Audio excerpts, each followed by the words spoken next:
फुलेरा दूजे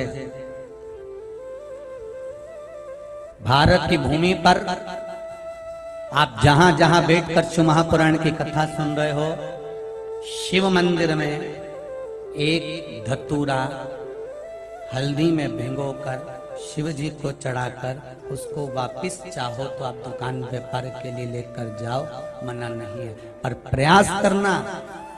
पहली बार धतूरा माता पार्वती जी जब अखंड तप करने शंकर भगवान का बैठी थी और देवाधिदेव महादेव जब पहली बार प्रकट हुए थे माता पार्वती के सामने और पार्वती को समझाने के लिए आए थे कि तुम मुझसे विवाह मत करो, तब पार्वती जी ने विनय करी थी कि मैं आपसे विवाह करना चाहती हूँ। तब पार्वती जी से शिव जी ने कहा था मुझसे विवाह करना कांटों की सेज पर सोने के बराबर है, कांटों पर चलने के बराबर है।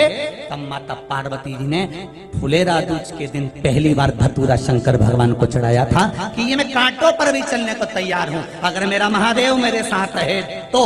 तब शंकर भगवान ने वचन दिया था पार्वती फुलेरा दूज के दिन जो शिव पर धतूरा समर्पित करता है, जिस कामना से चढ़ाता है मैं उसकी कामना पूर्ण कर देता हूँ। फुलेरा दूज के दिन धतूरा चढ़ाया, फिर पार्वती बदली नहीं, पार्वती पार्वती ही रह गई, अखंड सौभाग्यवती है। साधारण है फुलेरा दूज।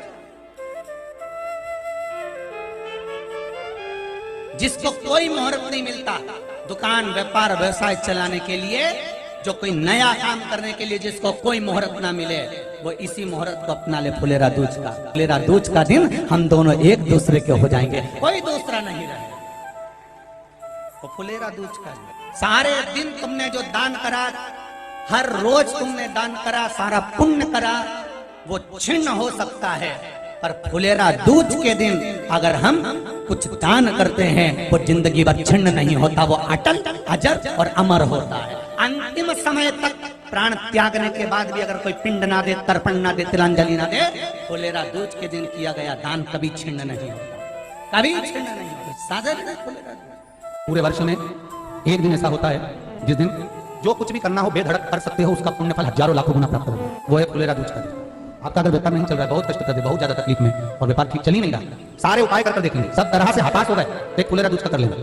7 अमरबेल के टुकड़े, 7 कमलगट्टे, गाय का दूध, बेलपत्री 7, शमी के पत्र 7। बेलपत्री के पेड़ के नीचे शंकर भगवान के शिवलिंग का निर्माण करना है और शंकर भगवान के शिवलिंग का निर्माण कर उसकी पूजन करना है। जैसे पूजन की थाली आप लगाकर लेकर जाते हो वैसे की वैसे लेकर जाते आप, और शंकर भगवान का पूजन कर घी का दिया लगाकर जो वस्तुएं आपको बताइए सारी वस्तुएं शंकर भगवान पर समर्पित कर दो। दिया जब तक विसर्जन ना हो जाए, दिया ठंडा ना हो जाए, तब तक वहीं बैठिए, दिए में उतना घी डालिए जितनी देर आप पूजन कर लें, बैठे। उसके बाद में बाबा के ऊपर चढ़ी हुई कमलगट्टा और अमरबेल का टुकड़ा उठाकर ले आइए। पर ध्यान देना, पहले शंकर का शिवलिंग विसर्जन करना, फिर वस्तु को लेकर घर में आना। अमरबेल का टुकड़ा और कमलगट्टा ये आपको घर पर लेकर आना है। व्यापार वाली जगह में कहीं पर भी उसको लाल वस्त्र के अंतर्गत कुबेर भंडारी का नाम लेकर, उस शंकर जी का नाम लेकर, और किसी भी जगह अपनी अलमारी में, तिजोरी में, बरकत स्थान पर, दुकान में, व्यवसाय में, गुल्लक में, जहां मर्जी पड़े एक जगह पर उसको रख देना।